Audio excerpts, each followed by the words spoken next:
Yo, yo, what's up? What's up? Mic check, mic check. Yo, yo. All right, cool. Y'all can hear me good. Y'all can hear me good. Yo, check this out, right? I actually believe I got angry to the point where I said, fuck it. I don't even want to talk about it no more. The shit going on with black women, right? We done, man. We done. Ain't gonna argue no more. But I'll tell you what I do want to do, what I just felt inside my fucking body and bones. Right? It's time for us to bring back that Harlem Renaissance flavor. Hear me out, right? I was on Instagram and I saw some shit. But let me pause this for a minute. Let me show you something. Let me show you something dope, B. Look at this joint right here. All right. This is Mr. The fuck? Yilm Stacy, whatever. All right. Go check his page out. Yeah. Now listen to this. This is a recording. This happened last month, actually. Listen to this shit. It's a real interaction. So Tariq Nasheed was speaking to a guy about Coach Prime, Deion Sanders, and he said the quiet thing out loud. Get Jeff first, Hambino. What's up, Jeff? Yes, sir. How are you doing today? I'm good. What's going on with you, Jeff? First of all, I love that you're talking about college football. I'm a big fan. It's like the only sport I like. Shout out to the Indiana Hoosiers representing Southern Indiana. I heard you talking about Deion Sanders so much. I'm not kidding. I follow college football. I've never seen a coach who makes it about himself as much as Deion Sanders. And you can say that's a good thing, but it's true. You can't compare that to any white coach. I've never seen it before. Well, can you name a white coach who they doubt like they doubted Deion? They don't do white coaches like that and second guess them. You know, they don't do that to white coaches. When a white coach comes in, by default, they're like, well, yep, he's the man for the job. But Deion, everything was about second guessing. Can he do it? Will he fail? What is he going to do? Lane Kiffin has gotten so many second chances, third chances, and he talks shit. Everything was about doubting Deion. And he was like, hey, you know what? I'm going to do what I do. I'm going to come in. I'm going to win. Y'all keep doubting me. I'm going to make you a believer. So he was making it about himself and it as it relates to people doubting. His brand completely separate from anything related to the team. Just makes his own pair of sunglasses. Hold on, it's coming up. It's powerful as fuck. Listen. Started selling it to people. Hater. He's had that plan. What's wrong with that? Hell, the college sports for years they made a grip off those black players and those black. I mean, it's not just that; it's just the whole thing. It's all about. It really is. There's no other program. I swear, y'all hate to see a competent black person who ain't bowing down, who's winning. Why do y'all hate that so much? Because it makes us insecure that we can't do it the same way he can. Thank you. Thank you. The same way he can. Thank you. I hate that so much. Because it makes us insecure that we can't do it the same way he can. Thank you. I hate that so much. Because it makes us insecure that we can't do it the same way he can. Thank you. Now I'm gonna tell you, I can't believe that he even admitted that shit on I can't believe he I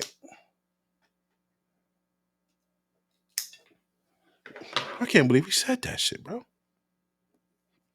That's fucking crazy to say it. Like, you could think it. I mean, I'm glad he said it, but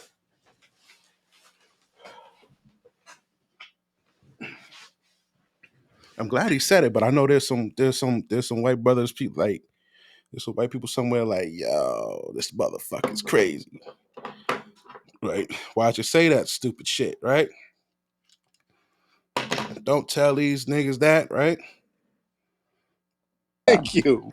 But that's a you problem. At least say, I'm glad you're being honest. But that's a you problem. I know, but when we see a black man shining, it just like tears us down because that's like all we have left is the coaches. I know that, but y'all it's a you problem. There's great things that you can do within your community. There's great things, man. You got.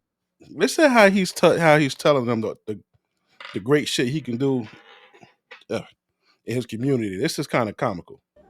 You guys got volleyball. You guys are phenomenal at volleyball. Y'all got that. Also, we have badminton. Hockey, all of that stuff, man. You don't feel bad. Don't feel I know. bad. Ever since Tiger Woods changed the game in golf, we've just like been reeling from that. All we have now is curling. I know. Y'all got wrestling, the wrestling competition. You guys are good at that. There's a lot of good stuff you're very good at. Good at that. Badminton. Tariq, you should talk about how white people being so dominant at wrestling is related to like the Greek origins of like homoeroticism. Oh yeah. You guys were, y'all were getting down with. Did you? This guy's an asshole. In case you missed that, he said you should talk about how we're dominant in wrestling and how it correlates to fucking homoism. Wait, what did you fucking say? We're dominant at wrestling is related to Greek origins of homoerotianism. With wrestling, because what was happening is you pin somebody down and then you crack that pussy open and then they really get stuck. So yeah, you guys got that. Pussy That's with something a we D. don't want to wrestle with you. So I will give you that. We don't like wrestling with your ass. But other non-contact sports where we ain't got to bend over, we got you. But yeah, y'all want the motherfucker down, you got that. And then we'll leave you alone on that and let you have it. But anyway, Jeff, thank you so much. I appreciate you so much, Jeff. Can you believe that? I couldn't believe he said that shit. But he admitted that they get pissed off when they see a black man doing some shit, doing some ill shit. I started thinking about how black women get pissed off when they see black men doing some shit. It's weird. But look at this. Check this shit out. Arabs? Be Arabic? Yep. Guys be. I would be black. Why would you pick black? Why that one, bro? They're just better at building muscle. Back in Africa, they had like a disease from the mosquito. What's it called? Malaria. The people who didn't have the muscle building genetic, they all died out. And the ones that did, they lasted. So, Is that why black people are so much stronger? So jacked, because they got that genetic. Look at that. You don't want to fight this guy. No. If you had to be one race other than yours, what would you be? Saudi Arabia, Arabs? Be Arabic? Yep. Guys be. I would be black. Why would you pick black? Why that one, bro? They're just better at building muscle. Back in Africa, His boy said, why that one, bro? they had like a disease from the mosquito. What's it called? Malaria. So he speaks about muscle building, right? He speaks about muscle building. And that gene that they got, right? I said, let me show my guys this.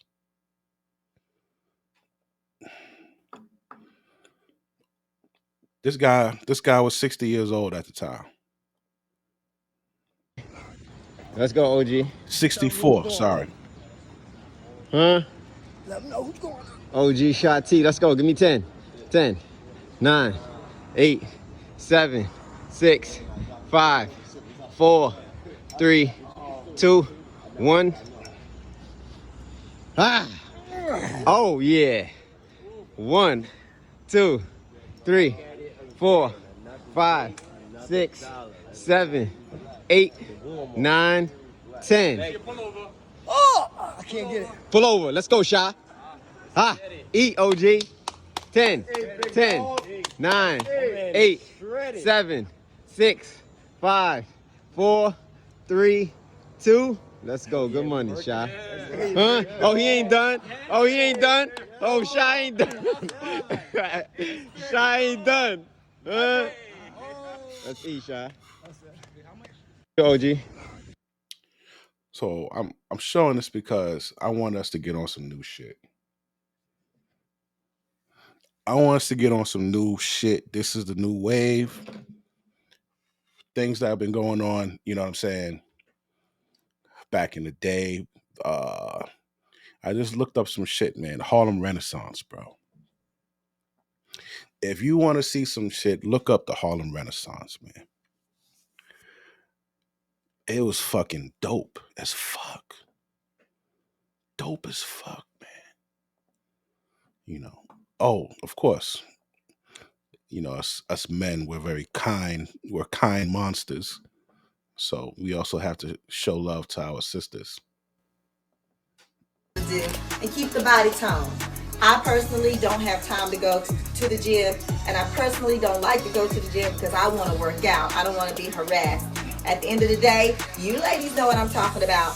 Countless people have been awestruck, wondering how this remarkable septuagenarian maintains her youthful glow and seemingly reverses her age. In this captivating video, we're about to unveil the incredible secret. It's me, your girl, Miss Bo Tally Williams. You, the mom with the children. She's 77, right? Now, I wasn't sure if she was 77. I said, they capping, man. Hell no, this is some bullshit. So, you know, Big West got to go check. Big West got to go do some fact checking.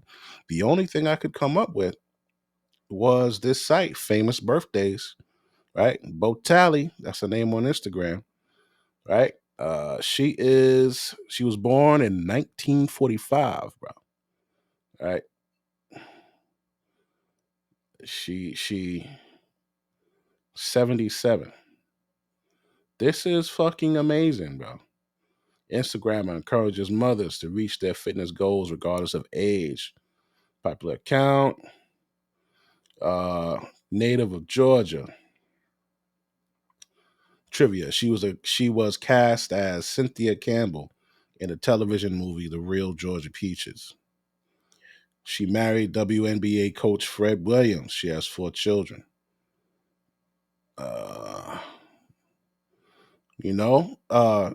Wow. That's fucking all I can say is wow, man.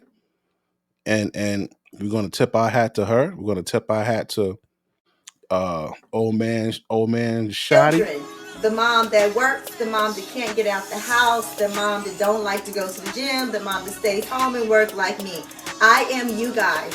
So I do little stay-at-home mom tips for those moms who are trying to stay fit, most importantly, healthy and sexy, if that's what you're trying to do, and keep the body tone. I personally don't have time to go. It looks amazing when that fucking bathing suit be at 7. That's crazy. It's fucking crazy. Damn. So I want us to get back. I'm about to start tonight. I got my weights out. I'm gonna do a little something before I go to bed. You feel me? Because I want to get back on this shit. I want you guys to join this process. I want to spread it. Who the fuck is gonna be first? It was Harlem back in 1913, bro. It was Harlem back in 1913. What borough's gonna do it this time, bro? That was Manhattan, Brooklyn, Manhattan, Queens. Somebody got to start it. Who's gonna do it, man? Because that shit, right? First, I want to get us on our working out shit. Where we at? Oh, it's got to be back here. What is this? All right, cool. Check this out, right?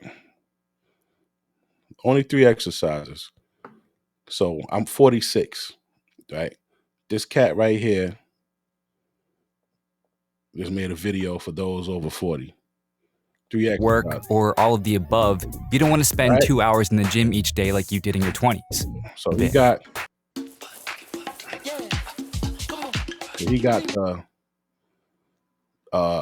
bench press, incline. Low incline bench press. Low incline. One article published in the Journal for Intervention Overall Chest. The bigger you bench, the bigger your pecs, at least to a degree. Both in the pecs, delts, and triceps during bench press research and public health sought to answer this question, we have to look at some The bigger you bench, the bigger your pecs, at least to a degree. But why a slight incline over a traditional flat bench press? To answer this question, we have to look at some EMG data, showing the level of activation in the pecs, delts, and upper fibers of the pecs was maximized. For the lower and middle fibers, traditional flat.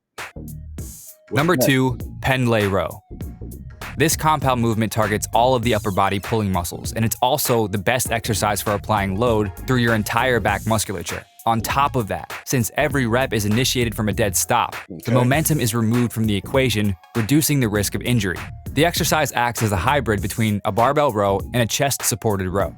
As the arms are in a higher degree of shoulder flexion when performing a pendlay row versus a traditional barbell row, it's safe to say that there is a greater stimulus on the lats, as their main function is shoulder extension. This exercise also hits the traps, rhomboids, rear delts and biceps, as well as the spinal erectors. This is important to note as the spinal erectors are extremely important to giving thickness to the back, given the fact that they run the length of the entire spine. To set up for the pendlay row, stand with your feet at roughly shoulder width, with the bar just over the front of your foot.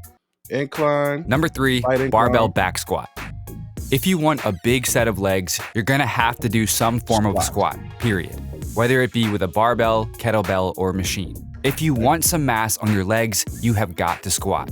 Now, strength in our legs are important simply because that's going to help us out in our older age. Once you start having knee problems, leg problems, now you're stagnant. You can't move around. That's when you start to be fucking bedridden or in a wheelchair or need a walker and all that shit. So, we're going to get into this workout shit. Of course, you got to do the buys. You know what I'm saying? You do your calves, triceps, and shit like that. This was me back in the day. Right? You see my fucking guns? Woo, my arms, baby. This is what I look like when I first started corrections. You know what I mean? When I first started. Till they put me on a fucking midnight tour, eating at night, trying to sleep. That shit was fucked up. But anyway, so yeah, I like that idea, man. Let's get on the workout shit, right? And what I was talking about, let me kind of stay in line. I showed that.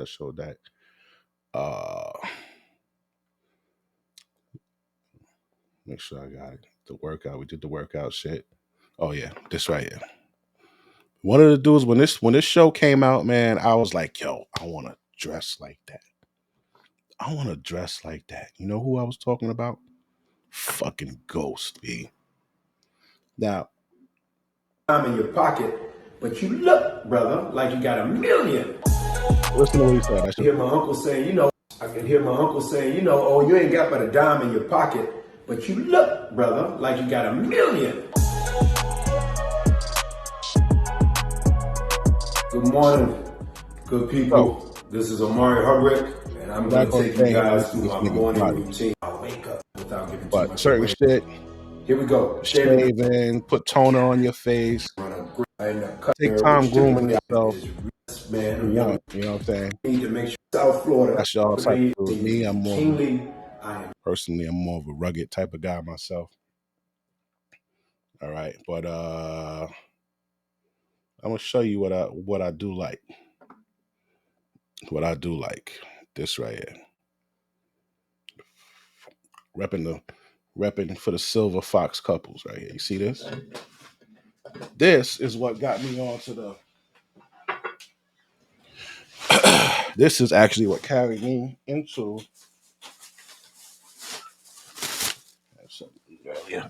this is what carried me into the Harlem Renaissance.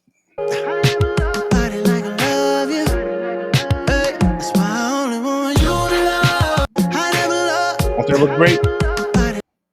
Gentlemen, nice pea coat, beard shaped up, glasses, you know what I'm saying? Heading out, man. No cursing, no acting like a fool. You know what I'm saying? Just on some gentleman shit. All right. And for the gentlemen that might be bigger, this is for us too, man.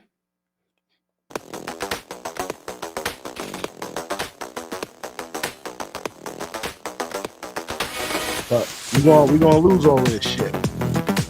This right here is fucking dope. You see this? I don't know what material that is, but this shit is going fantastic with the scarf. It looked like a scarf, and he's got the fucking the vest on with the tie, jeans. Nigga look fire. That looks fire, right? This incredible. Definitely incredible. I love the gloves. I went and got me some gloves last year. Went and got me a couple Sherlins and shit. Like scarves. I love scarves, but this is definitely dope right here. He's got the collar turned up too. You know what I'm saying, guys? We're going to do our thing. We're going to do our thing this fucking winter.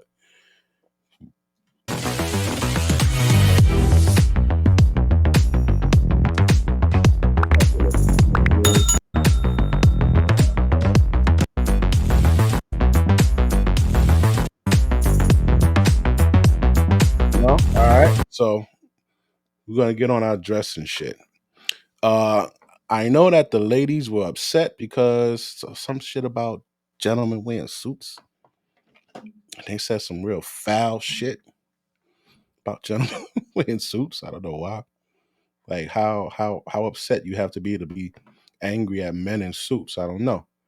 But I think we need to bring that back, B.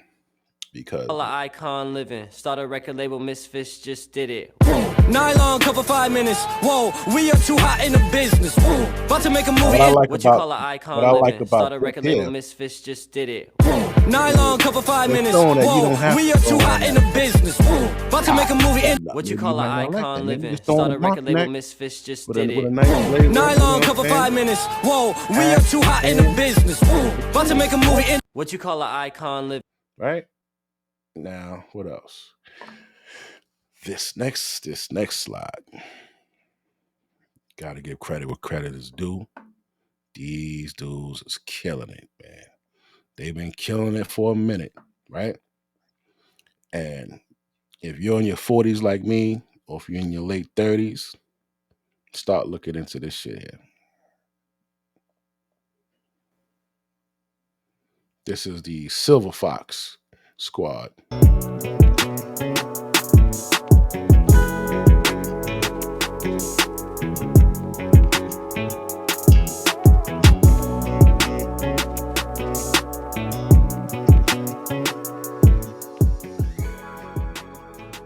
Silver Fox Squad, man. They doing a damn thing over there. All right. I didn't have any more of them. Thought I had more. All right, so who's this? Okay. Even this joint right here, the ladies got upset with this guy right here, man. The guy passed. Relationship. She says, I wouldn't want him as a lawyer, let alone a spouse. But why? Is it because he's telling the truth? Why don't you want him? And number one, and this chick right here, let me say this. I don't know you. A post that this brother wrote. Was very excited, man, that was upset. Got a dual master. Said this, and on his status on Twitter, the guy said, "Imagine graduating from law school, a huge accomplishment, and your first post is this. This man is so lame." You know what? Now they're talking about he's lame. I don't get it. I'm not trying to get it no more. I got into it in my last video, you know, and I'm just done with the negative energy. But just had to bring that up. So, gentlemen, I want us to get on our fucking better dressing game. We're going to start doing some suits. We're going to start doing some slacks, some sweaters, button-up sweaters, button-up shirts, blazers. You know what I'm saying? We gotta step our game up, man. And I want you to look at this fucking Renaissance shit, bro. This is something to be proud of, man. See these guys? If you see right here, the first colored senator and representatives. You see these? Oh, fuck, you don't see it. Damn, my bad. There we go. You see that shit? The first colored senator and representatives. Look at that shit. Migration, all stemming from the end of slavery at the end of the Civil War. Under Reconstruction, Southern blacks were able to rapidly gain voting rights and became an important section of the voting public. Black officials were elected into office in many Southern states. We're not gonna. It all seemed to be going very. I want you to see the dress, the music, shit like that. Can an 8,000-year-old herb really increase your T, lower your body fat, and maximize your bedroom performance? So that's the lead up to the 1920s in a nutshell. Beginning around the 1910s, blacks had started moving en masse to northern cities to escape the increasingly racist South. This intellectuals and artists led to a movement, but was later called the Harlem Renaissance because of that area's importance in the movement. Hundreds of thousands of Southern blacks had now joined the relatively better off Northern blacks, creating... You see how they were dressed?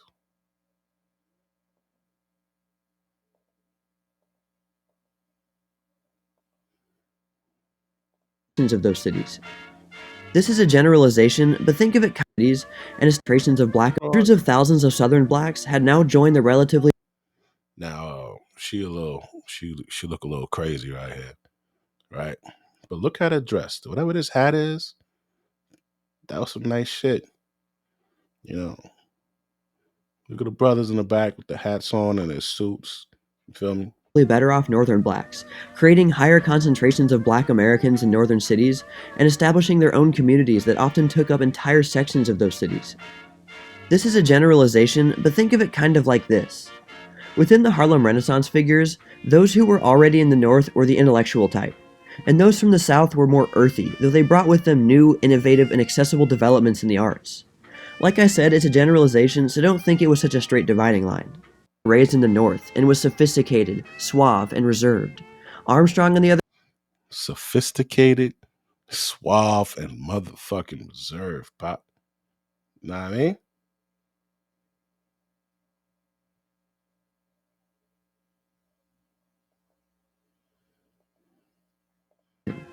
Ellington had been born and raised in the North and was sophisticated, suave, and reserved. Armstrong, on the other hand, was brash, loud, outwardly friendly, and spoke with a drawl. But both made very important contributions to black music. The two types of people they represent brought their own unique creativity to the table. Right. They needed each other in order to break through racial barriers. Once the innovative ideas of the rural blacks were tweaked, they needed each other to break through racial barriers. This is also a generalization, but hopefully you get my point. Essentially, when these two types finally came together, you had the perfect storm for the widespread dissemination of black culture. One really important thing about the Harlem Renaissance was that it was the first time that black artists and intellectuals were beginning to be consistently recognized by a large number of their white counterparts. This certainly didn't mean that they were fully accepted into their ranks, but it was a stepping stone. One of the most important characteristics of the movement, the new Negro has no fear, was a newfound racial pride. Blacks from the South had been especially beaten down by society and sent to the very back of...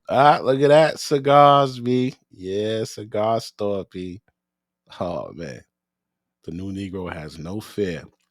This is important part right here, because a lot of times I talk about... I got a video down there where, you know, you heard some people... Well, you heard black chicks say, oh, they got to go build Wakanda. Oh, they got to do this, they got to do that. They don't know that there was hundreds of black communities up north that were fucking slain, murdered, buried, had lakes built over them, had dams built over them, because they were the KKK, the rise of the KKK. They ran in there and just tore niggas up, man. They ran in there and tore niggas up, buried their shit. I guess it's one of my videos on the bottom, bro. No bullshit. Of the social order. But now, elements of black culture were being accepted by mainstream white culture. It felt like progress was being made, and all thanks to black Americans' unique historical experience and the positive innovation that came from such negative circumstances. Now, blacks who accepted their low social ranking by submitting to whites, so-called Uncle Toms, were disdained by the new generation of black intellectuals and were encouraged to have more pride in their race. Blacks had generally thought that the subservience to whites was demeaning and beneath them, but now they felt like they could openly resist that role in society.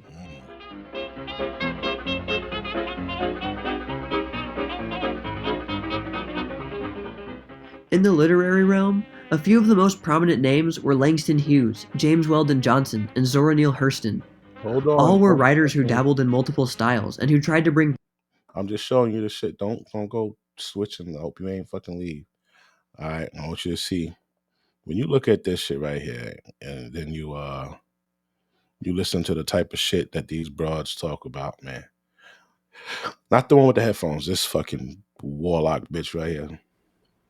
They don't want to, and they don't have to. Listen. What do you mean by that? They don't want to. They don't care. They don't want to be men. They don't want to be providers. They don't want to be protectors. Also, you've seen the things that happened with them in the past. It's not. No, I don't think. No, I don't. Hold on. I don't think it's about what happened to them in the past. No. And so, does your idea of avoiding them, do you think it's gonna do something? It's gonna help them? I think that there needs to be significantly less of them, and we need to change. We shouldn't be having their children. Yeah. Yeah. Yeah. That's what she thinks, bro. That there should be significantly less of us and that they shouldn't be having our children. It's a black woman saying that.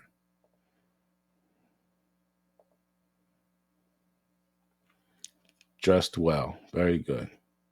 I love this pic. I wish I could blow it up, but I don't think I could blow it up too much. Let me see if I could. Real nice. You know what I'm saying? So,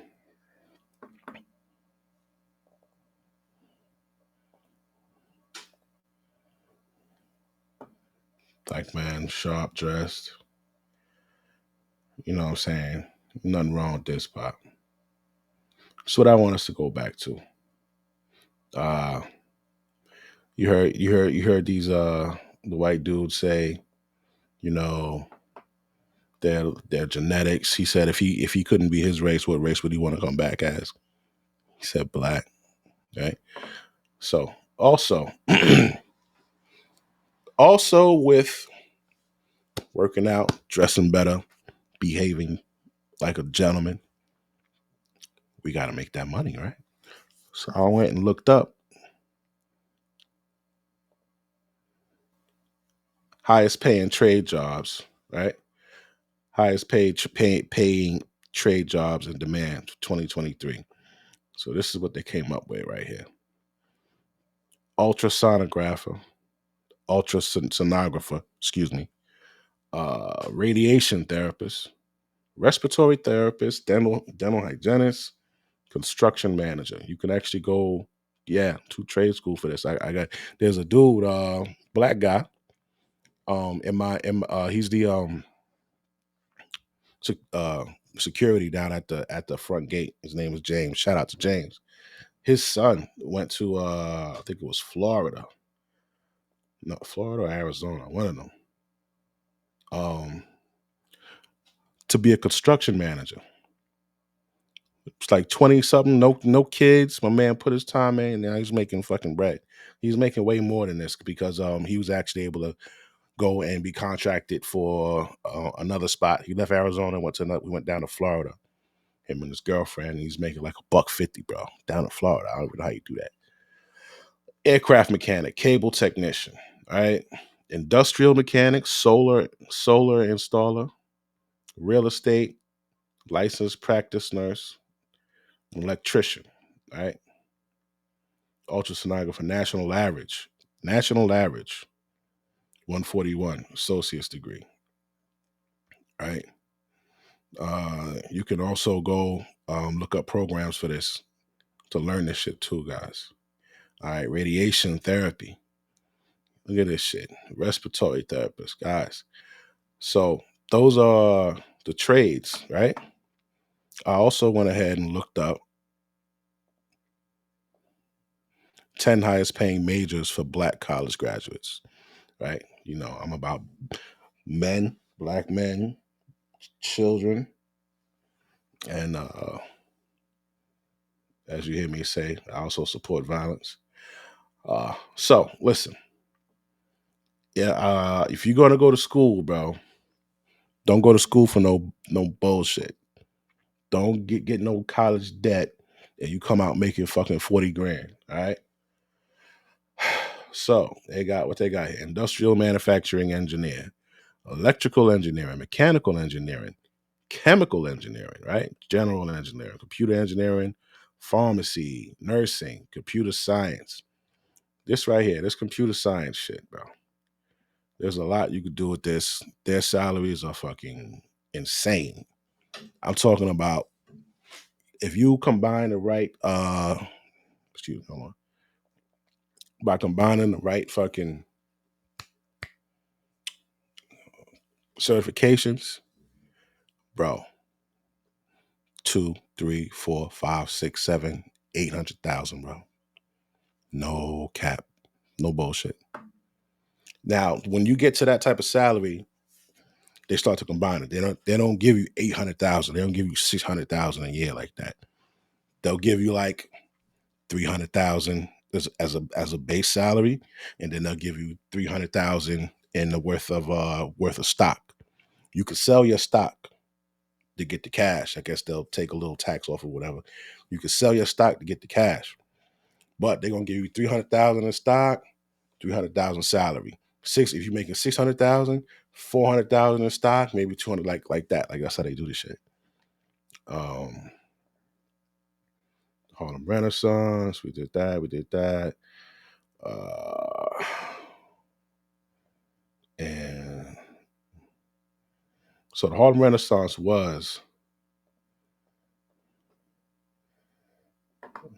it began in 1980 and continued to 1937. Okay. Other things that I wanted to bring to your attention was this is what we need back. This new movement that I want us to start is going to be pretty big because I want it to be like this. Right? This is a fucking 10-point plan that the Black Panthers, Huey P. Newton and his man, they came up with a 10-point thing that they wanted to. They released a 10-point plan for broad social reform that called for an end to police brutality. Now, our broad social reform, listen, police brutality isn't what it was. It's there, right? But our social reform, I want it to be the way we conduct ourselves in society, bro. You got to stop killing each other. You got to stop killing each other. If they ain't rape your sister or your mother or your daughter, if they didn't, you know what I'm saying, shit like that, bro. Come on. You niggas got to learn to take an ass whooping. You got to learn to have respect when you see somebody that's the same complexion as you, bro. You got to stop killing each other because you're killing our army. You understand? You killing our fucking army, bro. We fucking need each other. Shit pop off, we ain't gonna have no fucking body, bro. Because you killed them all. Fucking 14 to 24. That's the most vibrant age, bro. Come on. So. And for Black employment, housing, education, and freedom from prison and jails. Chapters began forming across the country. You see where these is all forming up at, bro? It's not just one spot, it's all over. They started to implement social programs, which they called survival programs. The Panthers would say, put that theory into practice. If you really want to change minds, and you really want to meet the people where they are, you have to give them the services. They started to implement social programs. You see up here? What does that say? Intercommunal something news service, free breakfast program. The Black Panthers is the ones who started that free lunch program, bro. If you didn't know, right? Free busing to prisons program. You're going to see somebody in prison, you got to get a bus to go over there. It should be free, right? Like all of these things that they started, they call them survival programs. This is what I want us to do. I want us to not kill each other. I want us to fucking get help when it comes to like therapy. Get into groups. Not getting into groups to fight. Getting in groups for self-healing. Like somebody in that group has to be able to think outside the box, bro. One of the best things I did was join a cigar lounge. It's one of the best things I did, bro. Programs, which they called survival programs. The Panthers would say, put that theory into practice. If you really want to change minds, and you really want to meet the people where they are, you have to give them the services which they need. The programs included food and clothing drives, free health clinics, and sickle cell disease testing. Now, how did they do this though? That's the part how did they do that? And were funded largely by volunteers and donations from businesses. Oh, I guess that answers my question, right? Volunteers and donations from businesses. One of their biggest programs was a free breakfast for children initiative. Here we are living in 1966, 67, is the most wealthy nation in the world, and kids were going to school hungry, especially in African American communities. So one of the first community service programs were free breakfast for school children. And all the children had to do was come. It was during this time that Akua Njeri, then known as Deborah Johnson, met Fred Hampton. I was a student at Rice City College, and Chairman Fred had come up to the school to speak, and he said, at the breakfast program, we feeding over 3,000 children a week. We're serious about making power to the people of reality. We're not just sitting up here jaw-jabbing and talking shit, you know. We about work. And I said, damn, we serious about this business. Fred Hampton grew up in Maywood, Illinois, just west of downtown Chicago. He became president of his local NAACP Youth Council in 1967, at 19 years old. Shortly after, what?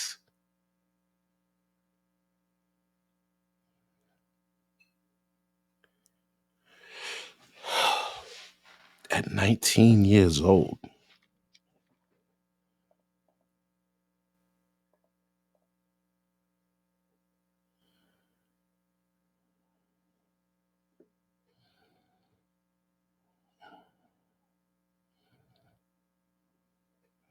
"19 years old.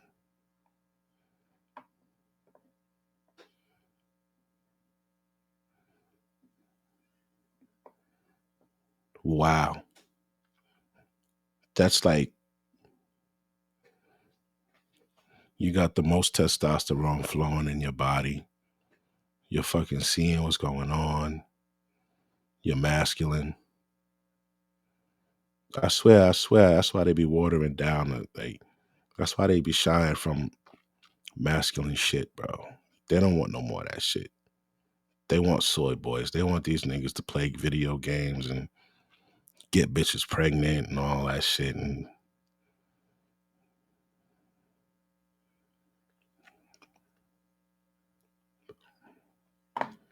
it's impressive. he was recruited by a founder of the Illinois chapter of the Black Panther Party. That you can jail a revolutionary, but you can't jail a revolution. Right. Because of his charismatic skills, he quit. That nigga 19?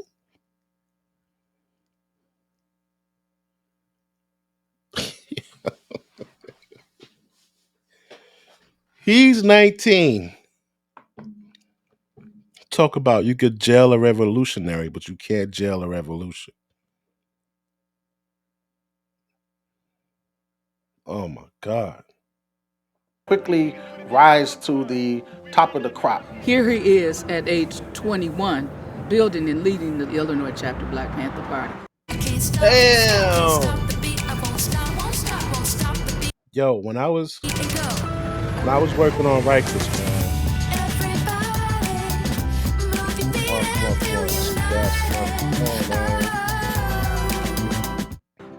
Soon, when I was working on Rikers, it was a lot of young cats that was ahead of gangs that didn't play no games. They were leading other gang members. Niggas that was like 25 and 30. This 19-year-old is the fucking big homie. It's like,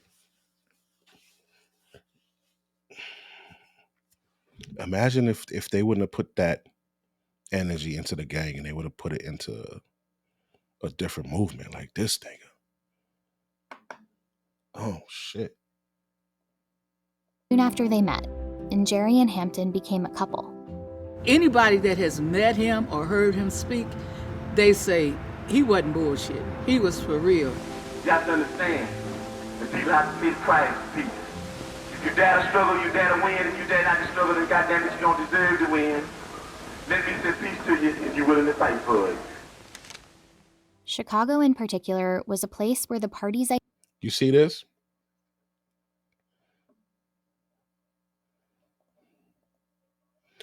You see this right here? This is what you call the mapping of inequality, right?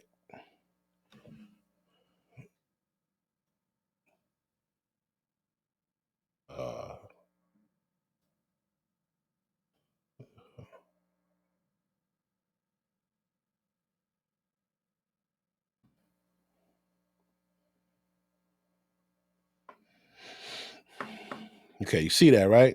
Now what? Now look at this. I showed this in another one of my videos too. This is mapping inequality. So let's say we're gonna take he grew up, he was in Chicago, right? We're gonna click on Chicago.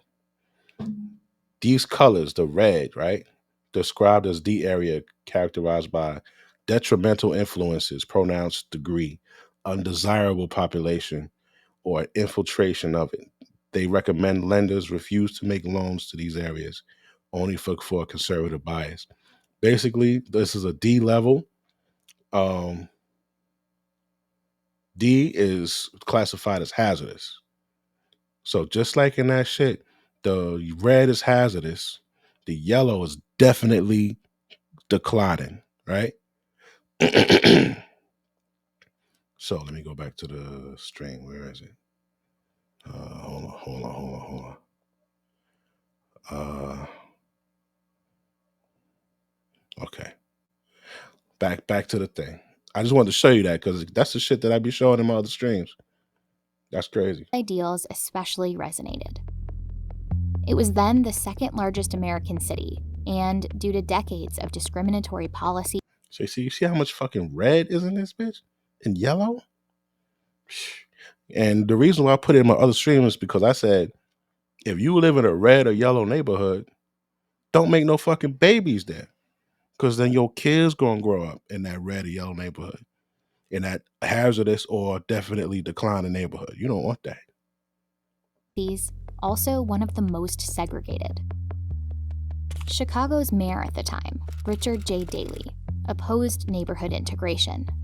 And in the 1950s, the city had begun to redevelop certain neighborhoods, pushing low-income residents out and into densely packed, high-rise public housing in already overcrowded neighborhoods. That's what the fuck they doing now. Yeah, that's what they doing now. You see what they doing in these areas? Oh, these wildfires pushing these motherfuckers into what they call smart cities. Same tactic. It worked last time. If it ain't broke, then why fix it, right? I guess so. Ain't that some shit?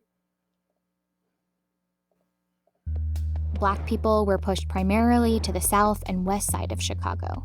A large Puerto Rican population was here in Lincoln Park, and poor white people were concentrated here in Uptown.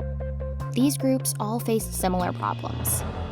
They all had dilapidated schools. They all had dilapidated. So, yeah, I'm about to pull the stream to an end, guys. I just wanted you to see that. I want to end on a positive note. We're going to dress better. We're going to work out. And we're going to seek these jobs, these opportunities that are better for us, man, so we could get out of this shit, so these bros can stop calling us dusties and crusties and busties. Once everybody else starts seeing how great we are, then you choose great.